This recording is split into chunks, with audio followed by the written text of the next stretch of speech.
మనం చూస్తే 20వ వచనము అయితే మరియా ఆ మాటలు తన హృదయములో తలపోసుకొనుచు భద్రము చేసుకునేను. మరియా చేసే పని ఏంటంటే ముందు విన్న వాక్యాన్ని పుట్ ఇట్ దేర్ ఇన్ మైండ్లో పెట్టుకుంది. To memorising the word of God, వాక్యాన్ని జ్ఞాపకం చేసుకుంది. And to secure in the heart of the women,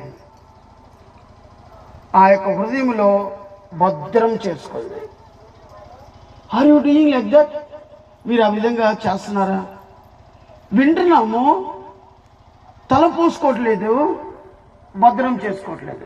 ఈ చెవుతో వింటాము, ఈ చెవుతో మర్చిపోతాము చాలాసార్లు. మన జీవితంలో జరిగింది అదే.